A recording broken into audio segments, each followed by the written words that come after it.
예, 조정민 목사님이라고 과거에는 MBC 앵커였습니다. 지금은 목회를 하고 계시는데 이분이 트위터에 많은 글들을 썼다가 그 글을 책으로 묶었습니다. 그 책의 내용을 보니까 이런 글이 실려 있었습니다. 내가 20대 때는 세상을 바꾸겠다고 도를 들었다. 내가 30대 때는 아내를 바꾸어 놓겠다며 눈꼬리를 들었다. 내가 40대 때는 아이들을 바꿔놓고 말겠다고 매를 들었다. 50대가 돼서 바꿔야 할 사람이 바로 나임을 깨닫고 그동안 들었던 모든 것 다 내려놓았다. 아직도 뭘 들고 계십니까? 이런 얘기입니다. 알고 봤더니 바뀌어야 될 것은 남이 아니라 나 자신이다 라는 것을 50대에 들어서야 비로소 깨닫게 되었다라는 말입니다. 그렇다면 나에게 있어서 무엇이 변화가 되어야 될까? 무엇을 내려놓아야 할까? 우리는 그것을 오늘 깊이 생각해 보려고 합니다. 오늘 우리가 함께 읽은 출애굽기 20장 17절 말씀은 10번째 계명입니다. 첫 단어가 내 이웃의 집을 탐내지 말라입니다. 여기서 탐내다라는 말이 나오는데 그게 히브리 말로 하마드입니다. 새벽부터 따라하기가 좀 힘들 텐데요. 한번 기침 한번 하시고 한 번만 따라 할게요. 이게 하마드입니다. 한번 따라해 주세요. 하마드.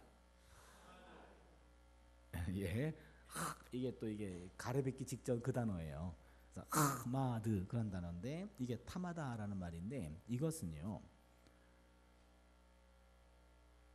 탐욕에 사로잡힌 내적 상태를 말합니다. 탐욕에 사로잡힌 내적 상태. 무슨 뜻이냐면 그 무엇인가를 그리고 그 누군가를 취하고 싶은 마음. 이것은 그 누군가를 그 무엇인가를 내가 취하고 싶다고 행동하지도 않았고 말하지도 않았고 다만 생각 속에 그냥 잠시 품었던 것뿐입니다. 그런데 그것이 탐하는 거예요. 이 탐하다라는 동사는 무서운 동사입니다. 내가 말한 적도 없고 행동한 적도 없어요. 다만 생각 속에 그 누군가를 그 무엇인가를 갖기 원했습니다. 그게 탐하는 겁니다. 사람들은 행동하지 않으면 말하지 않으면 그 사람이 무슨 생각을 하는지 모릅니다. 그런데 행동하지 않고도 말하지 않고도 그 사람이 무슨 생각을 하는지 아시는 분이 있어요. 우리 하나님 아버지십니다. 하나님은 인간의 마음속을 꿰뚫어 보고 계시고 있습니다. 예레미야 17장 9절로 10절을 보면 만물보다 거짓되고 심히 부패한 것은 마음이니 누가 능히 이를 알리오마는 나 야훼는 심장을 살피며 폐부를 시험하고 각각 그의 행위와 그의 행실대로 보응하나니. 여기 보니까 사람의 심장과 폐부를 하나님이 살핀다고 했습니다. 사람의 심장은 구약 사상에 따르면 결단하는 자리입니다. 이성의 자리입니다. 그리고 폐부라고 하는 것은 정서, 감정의 자리입니다. 그러기에 인간의 이성과 그리고 감정의 자리를 하나님이 꿰뚫어 보고 계시기 때문에 내가 행동하지 않아도 말하지 않아도 내 속이 무엇에 사로잡혀 있는지 하나님은 보고 계신다는 겁니다. 그렇다면 무엇을 탐내지 말라고 할까요? 내 이웃의 집을 탐내지 말라 그러는데 여기서 집이라고 하는 것은 단순한 건물을 뜻하는 것이 아닙니다. 여기서 집이라고 하는 것은 어떤 사람에게 속한 모든 것을 포괄하는 단어입니다. 그래서 그 집에는 어떤 것들이 들어가 있냐면 내 이웃의 집을 탐내지 말라. 내 이웃의 아내나 남종이나 여종이나 소나 나귀를 탐내지 말라. 그렇게 말합니다. 여기 나와 있는 5가지 내 이웃의 아내, 남종, 여종, 소, 나귀. 이거는 내 이웃이 소유할 수 있는 생명이 있는 재산들입니다. 5가지가 나왔습니다. 동시에 마지막 표현된 내 이웃의 소유를 탐내지 말라. 그 말은 그 밖에 다른 소유물을 말합니다. 물건입니다. 따라서 십계명은 이웃에 속해 있는 일체의 소유물이 탐욕과 탐심의 대상이 되어서는 안 된다는 겁니다. 내 이웃이 소유하고 있는 생명이 있는 재산, 그 다음에 물건들, 이 모든 것들은 탐내서는 안 된다. 우린 여기에서 두 가지에 초점을 맞춰보려고 합니다. 내 이웃이 소유하고 있는 것 가운데 첫 번째, 생명이 있는 것 가운데 넘버 원, 내 이웃의 아내 탐내지 말라. 두 번째는 그 이외의 재산을 탐내지 말라. 이 두 가지입니다. 우리 이 두 가지에 초점을 맞춰보려고 하는데요. 구약 성경에 보면은요, 아내를 정의할 때 이렇게 정의합니다. 여러분, 일주일 동안 일해가지고 버는 돈을 뭐라 그러죠? 주급. 한 달은 월급. 1년은 연봉. 네, 그렇게 말합니다. 그러면은 평생 일해가지고 버는 돈을 뭐라 그럽니까? 아직 안 벌어봐서 모릅니까? 내 연봉 곱하기 일한 횟수. 내 연봉이 얼마인데 내가 30년을 일했다. 곱하기 30년. 그런 용어는 없는데 그냥 평봉이라고 합시다. 평봉. 평생 일해가지고 번 돈. 평봉. 그래서 여기서 평봉이라고 우리가 이름을 붙인다면 아내는 평생 일해가지고 벌 돈을 미리 갑을 해가지고 주어진 게 아내라고 성경은 그렇게 말합니다. 여성분들은 이게 웬 복음인가 싶고 남성분들은 뭔 소리야 이럴 겁니다. 여성분들은 본문을 기억해 주세요. 전도서 9장 9절에 그런 말씀이 나옵니다.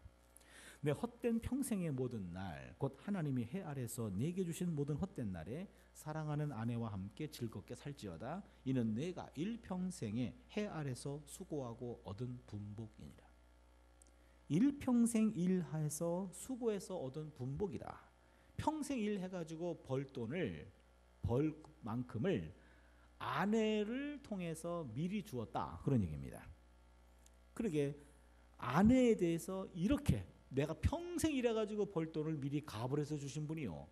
이렇게 너 아내의 위치를 높이 평가하는 정의는 내가 본 적이 없습니다. 또한 잠언에 보니까 또 한 가지 중요한 메시지를 말합니다. 하나님이 짝지어 주신 아내 이외의 모든 여인은 음녀라고 성경은 말합니다. 음녀는 곧바로 지옥과 연결되어 있습니다. 잠언 2장 16절 19절을 보면은요. 지혜가 또 너를 음녀에게서 말로 호리는 이방 계집에게서 구원하리니 그는 소시의 짝을 버리며 그 하나님의 언약을 잊어버린 자라. 그 집은 사망으로 그 길은 음부로 기울어졌나니 누구든지 그에게로 가는 자는 돌아오지 못하며 또 생명길을 얻지 못하느니라. 하나님이 짝지어 주지 않은 이성은 바로 지옥과 연결되어 있다라고 하는 이야기입니다. 말을 바꿔서 남편 이외의 남자에게 빠지면 지옥이고 아내 이외의 여자에게 빠지면 지옥이다 라는 말입니다. 과거에 SBS에서 이런 할아버지 할머니 나오는 프로그램이 있었어요. 할머니가 이렇게 앉아 계시면 할머니 머리 위에 글자가 떠요. 그러면은 할아버지가 그 글자를 보고 설명하면 할머니가 맞추는 거예요. 글자가 딱 떴는데 할아버지가 아하 저건 당연히 맞겠지. 자네와 나의 관계세 그랬습니다. 할머니 듣자마자 왼수 그랬습니다. 할아버지가 당황하셔가지고 두 글자가 아니고 네 글자라니까 그랬어요. 할머니가 듣고 하시는 말씀이 평생 왼수 그랬습니다. 근데 그날 글자는 천생연분이었어요. 그 두 분이 한 50년 사신 것 같은데 할머니는 평생 왼수하고 살았고 할아버지는 천생연분하고 사는 겁니다. 신혼부부들이 신혼초가 되면 사이가 아주 좋을 때 아내가 남편에게 그런 질문 가끔 합니다. 자기 그럴 리는 없겠지만 혹시 말이야 다시 태어난다면은 자기는 누구랑 결혼하고 싶어? 이런 질문합니다. 그때 많은 신랑들이 고민하고 있는데 제가 정답을 미리 말씀드릴게요. 정답은 나는 다시 태어나도 당신하고 결혼할 거야. 그게 정답입니다. 왜냐하면 다시 태어날 리가 없습니다. 헛된 꿈을 꾸지 마시고요. 독일 속담의 부부 인연은 하나님이 정한 바라 그랬습니다. 하나님이 정한 겁니다. 다시 태어나도 그 인간하고 결혼할 거예요. 그래서 부부는 하나님이 똑같기 때문에 짝을 지어준 겁니다. 인간 관계는요, 존재 관계가 있고 가치 관계가 있습니다. 무슨 말이냐면 가치를 따라서 맺어지는 관계가 있고, 그 다음에 존재론 쪽으로 맺어지는 관계가 있습니다. 가치 관계는 그와 관계를 맺을 때 내게 유익이 있고 가치가 있을 때는 관계가 유지되고, 가치가 없으면 끊어지는 관계예요. 그런데 존재론 쪽 관계는 가치를 떠난 관계입니다. 존재 자체로 관계가 맺어지는 거예요. 부부관계, 부모와의 관계, 자녀와의 관계는 존재론 쪽 관계입니다. 여러분, 자녀를 키울 때 자녀는 존재 자체로 가치가 있는 겁니다. 너는 내 자식으로 가치가 없어. 그거는 말이 안 되는 말이에요. 자식을 가치로 대하는 사람은 없습니다. 부모와 자녀의 관계는 가치론 쪽 관계가 아니라 존재론 쪽 관계이기 때문에 그래요. 자녀를 우리가 수단으로 대하지 않습니다. 한 자녀가 태어나서 이 자녀가 나중에 결혼하기까지 그 모든 비용을 보통 한때는 2억 5천 됐다가 지금 한 3억 넘어가는 것 같습니다. 그러니까 한 아이를 내가 이 아이를 키워서 장성하게서 짝을 만나기까지 한 3억 정도가 든다고 한다면, 내가 너에게 3억 투자하면 너는 나중에 내 노년에 얼마가 갚을래? 이거 계산하면서 자녀 키우는 사람은 없습니다. 자녀는 가치로 대하지 않습니다. 자녀의 모습이 어떠하든지 능력이 있든지 없든지 간에 그냥 자녀는 내 자녀이기 때문에 값진 겁니다. 여러분, 아내도 마찬가지입니다. 이 땅에 아내들은 많습니다. 그러나 내 아내는 한 분밖에 없습니다. 남편도 마찬가지입니다. 그래서 여러분, 가끔 남편들이 아내의 치장하지 않은 아내의 외모를 보면서 가끔 그 외모를 투정할 때가 있습니다. 당신은 걔 얼굴이 그게 뭐냐, 이럴 때가 있습니다.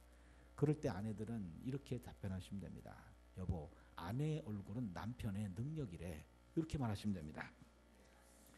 내 아내가 왜 이 모양인가 싶으면 네가 그 모양밖에 안 됐거든, 그렇게 생각하시면 됩니다. 남편과 아내는 둘이 똑같기 때문에 하나님이 짝지어 주신 겁니다. 더 하지도 않고 덜 하지도 않습니다. 그러게 하나님이 짝지어 주신 그 짝이 참으로 내게 걸맞는, 내 수준에 똑 맞는 그런 관계고, 사실 알고 보면 나한테는 과분한 존재입니다. 그것을 깨닫고 남의 아내, 남의 남편 기웃거리지 않고 하나님이 짝져 주신 그 짝을 귀하게 여길 줄 아는 것, 그것이 내 이웃의 집을 탐내지 않은 것, 첫 번째입니다. 또 한 가지는요, 여기서 이웃의 소유를 탐내지 말라라고 말합니다. 이웃의 소유는 이웃의 재물을 말하죠. 이웃의 것을 말합니다. 여기서 하마드라고 하는 동사가 헬라 말로 플레오넥시아라는 말로 번역합니다. 플레오넥시아라는 말은 더 많이 갖는 것입니다. 더 많이 갖는 것. 이 헬라 말은 그리스 사람과 로마 사람들이 사용했는데, 로마 사람들이 사람들을 못된 성질을 이야기할 때, 아이고 저 플레오넥시아, 그 무슨 말입니까? 소유에 대한 저주스러운 사랑이에요. 없어도 되는 건데 더 가지려고 그러는 거예요. 그거 없이도 충분한데 더 많이 가지려고 욕심 부리는 겁니다. 남의 것을 갖고 싶어하는 유독한 욕망, 이거를 가리켜서 플레오넥시아, 탐욕이라고 말합니다. 이 플레오넥시아라는 용어는 신약 성경에 많이 나옵니다. 마가복음 7장 20절 이하를 보면은요, 사람에게서 나오는 그것이 사람을 더럽게 하느니라. 속에서 곧 사람의 마음에서 나오는 것은 악한 생각, 곧 음란과 도적질과 살인과 간음과 탐욕과 악독과 속임과 음탕과 질투와 비방과 교만과 우매함이니 이 모든 악한 것이 다 속에서 나와서 사람을 더럽게 하느니라. 탐욕이란 선한 욕망과 구별되는 타락한 욕망입니다. 탐욕은 주어진 것을 누리고 즐거워하기보다는 주어지지 않은 금지된 것을 원하는 욕망입니다. 따라서 탐욕은 채워지지 않는 욕망입니다. 만족을 모르는 원망입니다. 예수님께서 인격이 없는 사물을 일컬어 마치 인격을 가진 것처럼 표현하신 경우는 별로 없습니다. 그런데 유독 재물에 관해서만큼은 인격화해서 말씀하셨습니다. 마태복음 6장 24절인데요. 한 사람이 두 주인을 섬기지 못할 것이니 혹 이를 미워하고 저를 사랑하거나 혹 이를 중히 여기고 저를 경히 여깁니다. 너희가 하나님과 재물을 겸하여 섬기지 못하느니라. 하나님과 재물 할 때 이 재물이 아람어로 나와 있는데 맘몬이란 단어입니다. 맘몬. 이 맘몬에서 맘모니즘이 나옵니다. 배금주의란 말이 나오죠. 재물은 맘몬은 여기서 하나님과 경쟁하는 신입니다. 여러분 오늘날 하나님만큼 파워를 갖고 있는 것이 있다면 그거는 돈 아닙니까? 돈 없이는 하루도 살 수 없는 게 우리네 인생 아닐까요? 그런데 말이에요. 그 돈이 오늘 성경에 보니까 라이벌 갓이에요. 하나님과 라이벌 되는 신입니다. 재물은요 인간이 만들어낸 겁니다. 그런데 어느덧 그 신이 그 물건이 신이 되어버리고 말았습니다. 재물은 우리를 지배하려고 추구해오는 하나의 힘입니다. 그러게 재물은 인간들에게 숭배를 요구합니다. 우상신이 되어버리고 말았습니다. 재물이 신적인 파워를 갖고 있다라는 것을 사회주의 이론을 정립한 칼 막스라고 하는 사람이 이렇게 설명하고 있습니다. 여러분 잘 들어보십시오. 잘 들어보시고 어떤 부분이 내가 공감하고 있는지 그 부분을 한번 체크해 보십시오. 칼 막스 이야기입니다. 나의 힘은 내가 가진 돈의 힘만큼 크다. 돈의 속성은 내 자신의 속성이자 능력이다. 나는 못생겼지만 나는 가장 아름다운 여자를 사서 가질 수 있다. 내가 혐오스럽고 치욕스럽고 파렴치하고 어리석은 사람이라 할지라도 돈은 존경을 받으며 돈의 소유자도 존경을 받는다. 돈은 최고로 좋은 것이며 돈을 가진 사람도 그러하다.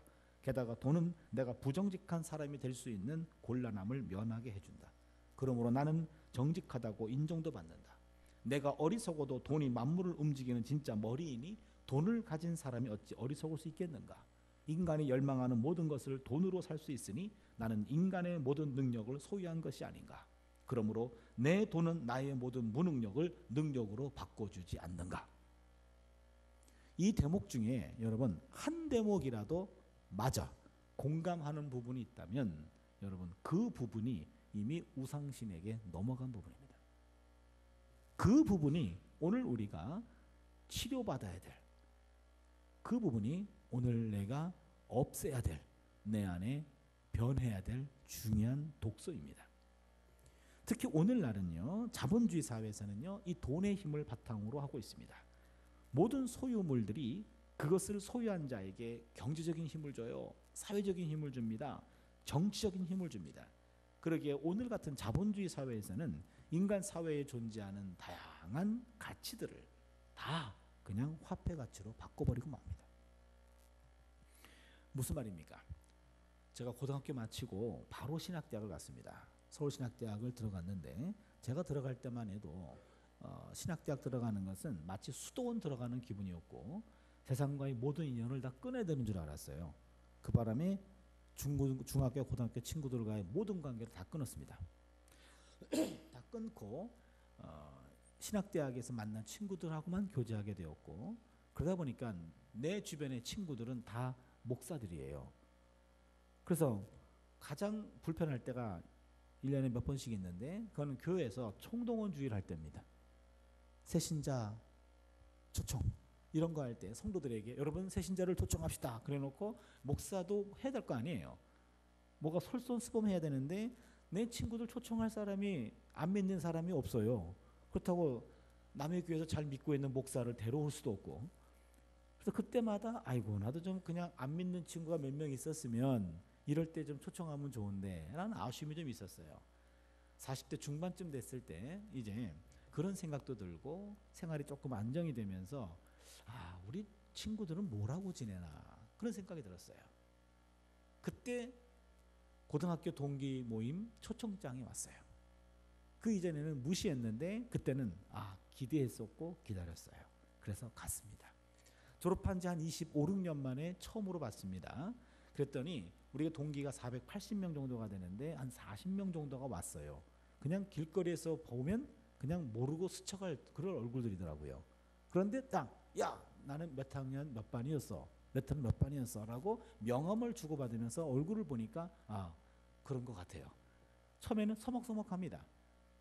그러더니 이제는 일단 식사를 했어요. 식사를 할 때만 해도 조금 서먹서먹하고 그랬는데 2차를 가자 그러더라고요. 저는 그때 끝까지 참석하기로 제가 마음을 다졌거든요. 2차를 갔더니 이제 술을 먹더라고요. 술은 먹을 수가 없어서 술 옆에 있는 거 열심히 주워 먹었는데 뭐라 그러더라고요. 술 옆에 있는 그게 더 비싸대요. 그렇다고 천천히 먹으라고 그러더라고요. 그래서 환란과 핍박 가운데 그 자리를 지켰어요. 3부 가더라고요. 3차 가자 그런 겁니다. 뭐가 나 싶었더니 노래방 가더라고요. 노래방 가가지고 노래를 불러 제끼는데 이제 거나하게 취했겠다. 노래도 불렀겠다. 노래도 부르다 보니까는 TV에서 보는 장면들이 눈앞에서 펼쳐지더구만요. 어떤 녀석은 넥타이를 풀더니 머리에 둘둘 많은 놈이 있지를 않나 아무튼 기괴한 장면들이 눈앞에서 펼쳐졌어요. 그러더니 4차 가자 그러는 거예요. 또 술집 가더라고요. 또 따라갔죠. 끝까지 따라갔습니다. 그랬더니 이제는 혀도 꼬부라지고 긴장도 풀어지고 그러더니 하고 싶은 말을 하는 거예요. 야, 너 얼마 버니? 이걸 묻는 거예요. 연봉 까기. 연봉 얼마 받느냐? 그거 물어보는 거예요. 그거 물어보더니 그 이전에는 그 사람이 어떤 직업을 갖고 있느냐 그게 중요하지 않고 누가 돈 제일 많이 버느냐 그겁니다. 돈 제일 많이 버는 친구가 성공한 친구예요. 돈 가장 못 버는 친구가 우리 신부가 거기 왔었는데 걔가 제일 돈 못 벌더라고요. 걔는 완전히 망가진 인생을 사는 거예요. 돈 많이 번 사람이 최고라. 그러더니 어떤 친구는 서초동에서 변호사 하는 친구가 있는데 이혼 담당 변호사예요. 그래서 건배 그러면서 대한민국의 모든 부부가 이혼할 날을 위하여 그러더라고요. 그러니까 모든 부부가 다 이혼해야 자기가 돈을 많이 번다는 거예요. 그러니 진심이런지 아닌지 참 의심이 들 정도로 이제는 거나하게 취했겠다. 친구들이겠다. 그러니 속에 있는 말들을 마구 쏟아냈는데 다 돈이에요. 인생 별거 없어. 돈 많이 버는 게 성공이요. 이런 겁니다. 세상은 돈 많이 가진 사람 성공한 사람이다. 그렇게 판단하고 있어요. 근데 이와 같은 가치관이요. 집에도 있어요. 집에 들어오면 제가 94년도에 대학교 교수가 됐는데 94년, 95년까지 그런 것 같아요. 그때는 월급을 봉투로 줬습니다. 봉투에다가 월급 명세서 해놓고 안목이 교수 뭐 얼마 해가지고 봉투로 줬어요. 그러면은 한 달에 한 번 정도는 집에 가서 어깨를 펴고 다 와 그래놓고 애들이 보는 앞에서 아내에게 봉투 수여식을 합니다. 이거 가지고 한 달 살아보게. 이 맛이 있었어요. 이 맛이. 그날만큼은 그래도 대우를 받았는데 언제부터인지 이게 통장으로 들어왔어요. 통장으로 들어오면서 나도 얼마 받는지 몰라요. 그리고는 이제는 아내에게 돈을 타 쓰는 겁니다. 물론 카드도 있었지만은 그러나 헌금은 카드로 할 수 없었어요. 헌금은 현금으로 해야 되니까 이제는 돈을 탔어야 되는데 간혹 가다가 용돈 타 쓰는 그 주기가 우리 애들하고 맞는 날이 있어요. 그러면 제 아내가 구씨인데 구씨 앞에서 차씨 셋이 손을 들고 있는 거예요. 그러면 용돈을 받아야 되는데 가끔 우리 애들이 아빠를 보면서 아빠는 어른이 돼가지고 이게 뭐하냐 돈 좀 벌어와라 그러는 거예요. 그럼 저거 내가 벌어온 거거든. 그러면 애들이 뻥치시네 이러는 거예요. 그 초딩 때 그 아이들 앞에서 용돈 탔을 때 참 그 광경이 차씨 3명이 구씨 앞에 서 있는 게 참 구차하더라고요. 그런데 그 장면이 애들에게는요 어떤 가치관을 주냐면 우리 집에서 가장 힘 있는 사람은 돈을 쥐고 있는 사람이에요. 아빠는 나랑 용돈 탔쓰는 동기예요. 그러니까 집안의 권력이 그냥 단 한 번에 결정이 되는 겁니다. 집안에 지갑을 쥐고 있는 사람이 최고 권력자예요. 근데 여러분 이것은 가정만이 아니라 출가한 자녀들이 부모를 찾아뵙는 빈도수도 바로 돈의 관계가 있답니다. 부모님이 자녀들에게 물려줄 재산이 전혀 없다면 한 4번 정도 찾아온다는 거예요. 설날, 추석날, 어버이날, 생신날 이 4번 정도만 억지로 찾아온답니다. 그런데 물려줄 재산이 있다고 한다면 좀 상황이 달라진답니다. 여러분 앞으로 4월달, 5월달 생신이 있거나 아니면 5월달 어버이날 때 출가한 자녀들이 집에 오시면요. 그때 이렇게 하십시오. 내가 너희들한테 말하지 않은 뭔가가 있단다. 이 정도만 얘기하세요. 이 정도만. 그 정도만 얘기해도 그게 뭔 말인지 압니다. 그러면은 자녀들이 그 이후에 뻔질나게 찾아뵐 겁니다. 눈동장을 찍으려고 올 겁니다. 그것이 뭔지는 말씀하지는 마세요. 자녀들도 유산에 비례해서 부모를 찾아뵙는 빈도수가 결정이 된대요. 그러면은 이놈의 세상은 세상 바깥에서도 돈 없으면 행세를 못한대요. 가정에서도 돈이 모든 것을 결정하고 있고, 교회에서도 돈 없으면은 신앙생활하기 힘들더라, 이런 말도 가끔 들려요. 그렇다면 그놈의 돈이 신이 돼버리고 말았습니다.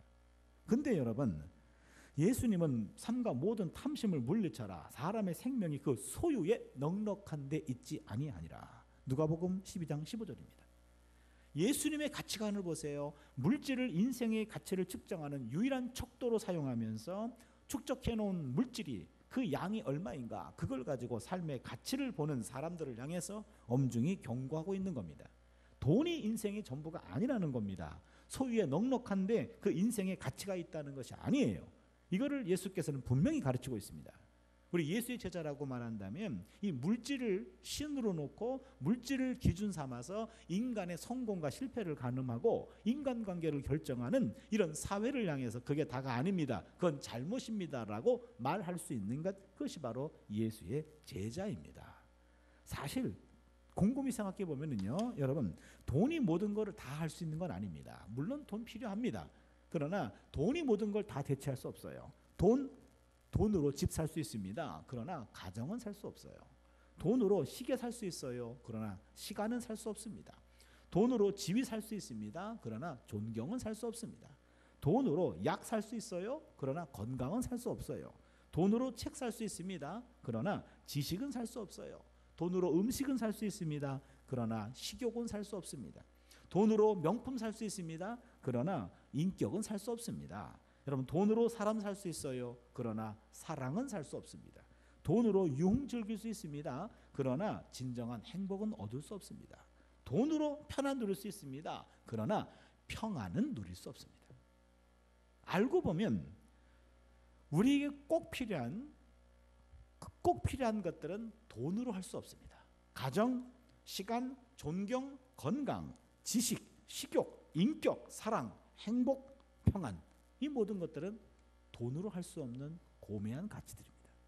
알고 봤더니 돈 필요합니다. 그러나 돈이 전부가 아니라고 하는 것을 우리가 깨닫게 되며 돈을 따라, 물질을 따라, 쌓아놓은 것을 따라 인생의 가치를 판단하는 세상을 향하여 NO! 그것은 아닙니다 라고 말할 수 있어야 되고, 그러한 가치관을 가지고 살아야 예수의 제자가 되는 줄로 믿습니다.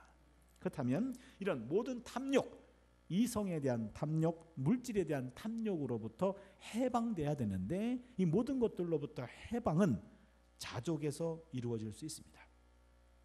오늘 본문이 탐욕적 동기 자체를 금하고 있는 것은 탐욕이야말로 모든 불의한 행동의 뿌리가 되기 때문에 그래요.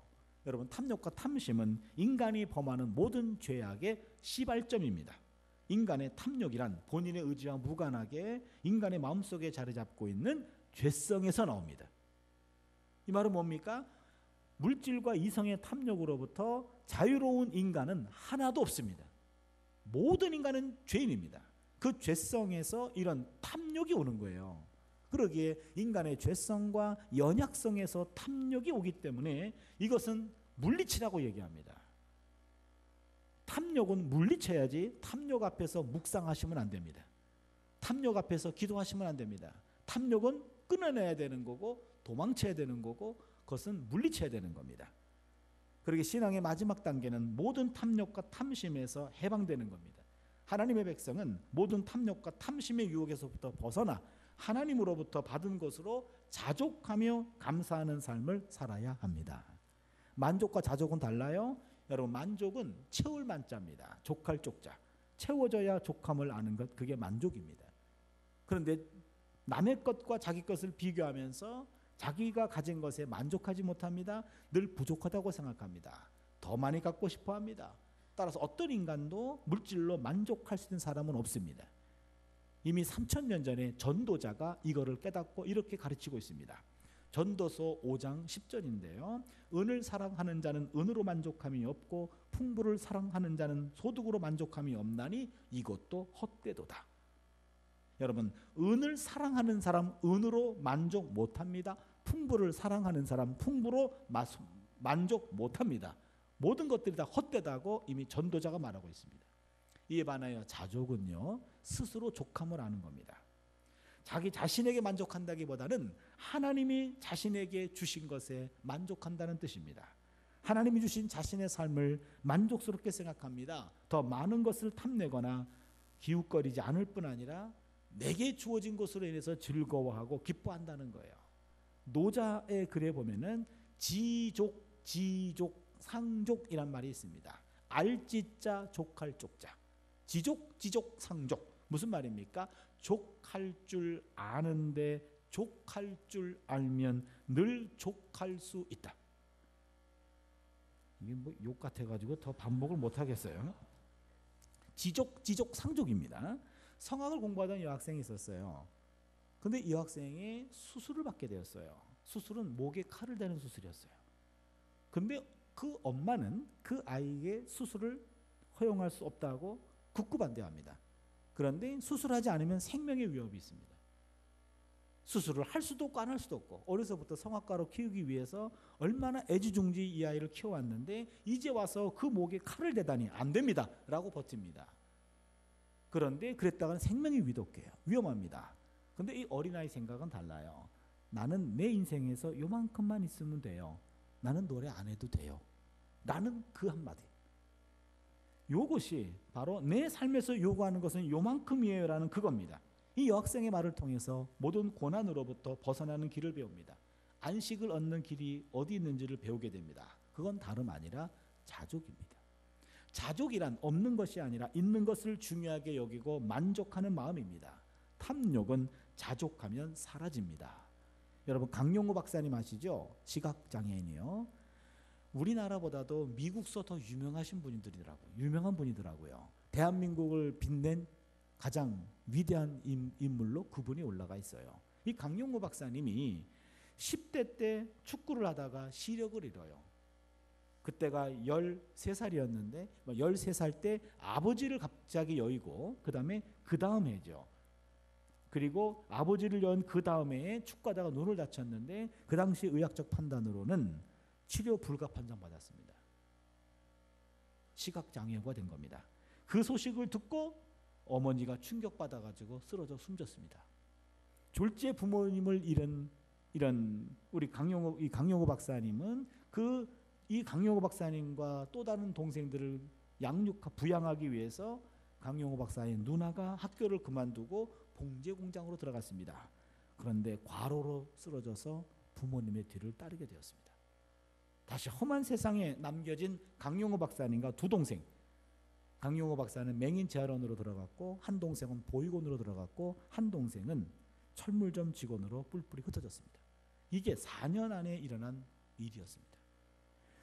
14살에 시력을 잃었을 때 단순히 시력만 잃은 것이 아니라 한 청소년의 미래를 잃어버린 겁니다. 모든 걸 다 잃어버렸습니다. 그러나 감사하게도 그에게 신앙이 들어왔어요. 그래서 제가 잃은 것은 시력이지만 가진 것을 감사하는 마음을 배웠습니다. 무슨 말입니까? 그는 나는 시각을 잃고 시력을 잃고 하나님을 얻었습니다 라는 고백입니다. 요 대목입니다. 없는 것을 원망하기보다는 그나마 있는 것을 감사하는 마음, 신앙, 이것이 강용호 박사를 만들었던 겁니다. 똑같은 상황에서 어느 쪽을 바라보느냐에 따라서 인생의 방향은 완전히 바뀌는 겁니다. 없는 것이 아니라 있는 쪽을 바라보는 신앙, 그게 바로 자족입니다. 자족은 욕심을 채우는 것이 아닙니다. 욕심을 다스릴 때 경험됩니다. 자족은 자신에게 주어진 것의 가치를 깨달을 때 경험이 됩니다. 자족은 작은 것을 크게 보는 안목을 가질 때 가능합니다. 탈무드는 자신이 가진 것에 대해 만족하는 사람이 가장 행복한 사람입니다 라고 말합니다. 그러게 없는 것이 아니라 있는 쪽을 바라보면서 스스로 족함을 느낄 때 모든 탐욕으로부터 해방될 줄로 믿습니다. 여러분, 그럼 자족은 어떻게 하면 됩니까? 자족 하면은 자족이 됩니까? 가슴을 치면 자족이 되나요? 한번 따라 하실까요? 자족은 체념에서 옵니다. 예, 이제 체념이라는 용어가 나왔으면 설교가 끝날 때가 된 거 눈치채셨죠? 자족은 체념에서 옵니다. 여러분, 체념이라는 말을 우리는 잘못 사용하고 있어요.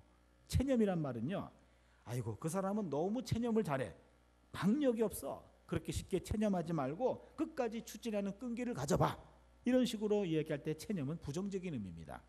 근데 여러분, 체념은 그런 뜻이 아닙니다. 중도에 포기하는 것, 게을러서 능력이 부족해서 포기하는 것, 도중하차하는 것, 이건 체념이 아닙니다. 이거는 단념입니다. 단념. 체념과 단념은 달라요. 자기가 무능력하거나 비겁하거나 두려움 속에서 움츠리는 것, 이건 단념입니다. 체념의 채자는 살필 채자입니다. 체념의 채자는 밝힐 채자입니다. 체념의 채자는 본질 채자입니다. 그렇다면 체념이란, 염은 생각할 염자죠, 본질을 꿰뚫는 마음이에요. 진리를 깨달은 마음입니다. 그렇다면 뭡니까?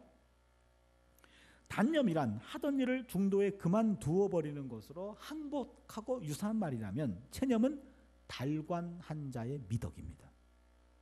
포기는 상대의 힘을 아는 것인 반면, 체념은 무엇보다도 나 자신을 아는 겁니다. 그래서 어쩔 수 없이 포기하지만 체념은 알아서 합니다. 포기는 힘에 꺾이는 것이지만 체념은 힘을 거두는 겁니다. 그러므로 쉽게 포기한다는 말은 맞아도 쉽게 체념한다는 말은 맞지 않습니다.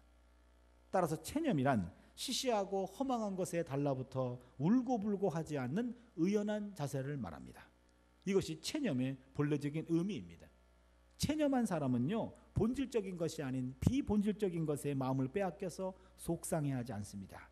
그것을 손안에 넣지 못했다고 마치 인생을 실패한 사람처럼 처신하지 않습니다. 하나님은 우리의 욕망을 충족시켜 주시는 분이 아닙니다. 하나님은 우리의 욕심을 채워주시는 분이 아닙니다. 하나님은 우리의 필요를 채워주시는 분입니다. 내 자신이 그토록 원했던 것 알고 봤더니 잘못된 욕망이었습니다. 욕심이었습니다. 이것을 깨닫고 툴툴 털고 미련 없이 일어나는 모습, 이게 체념입니다. 제가 8살 때 교통사고를 당했어요. 지금 충정로역인데요, 거기에 아현 성결교회가 있고 그 앞에 종근당이 있는데요, 그 자리였습니다. 그 자리가 과거에는 전차가 다니던 곳이었어요.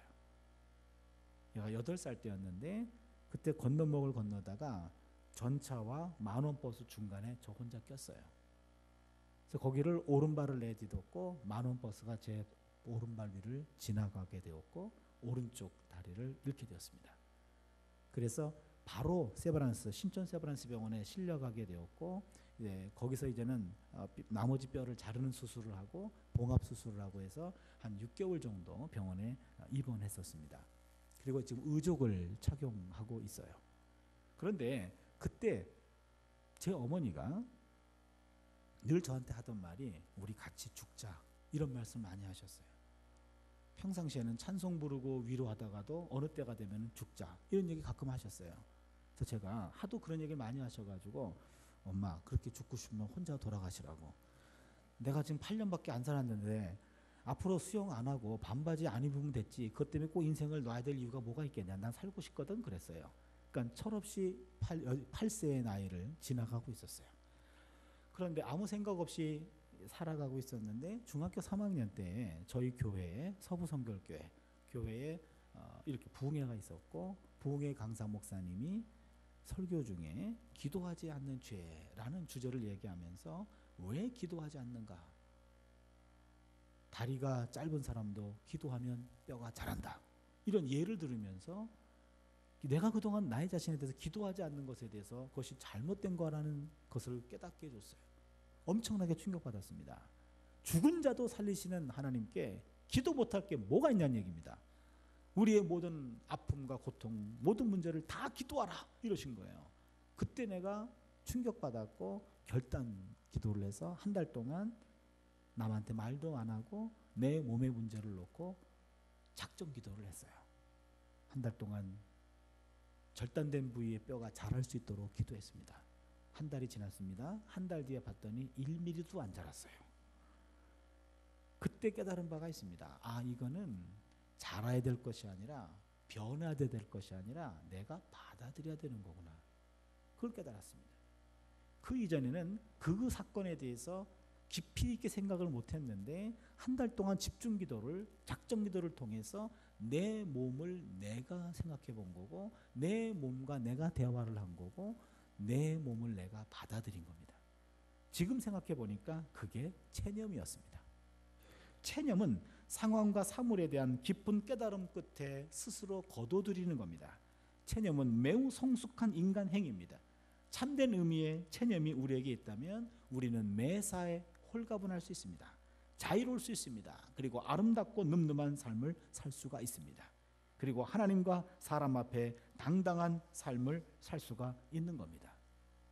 여러분, 여러분의 냉장고 위에 음식이 있고, 만약에 우리 등 위에 옷이 걸쳐 있고, 비바람을 막을 지붕이라도 있고, 잠잘 곳이 있다면 우리는 지구상의 75%의 사람들보다도 부유합니다.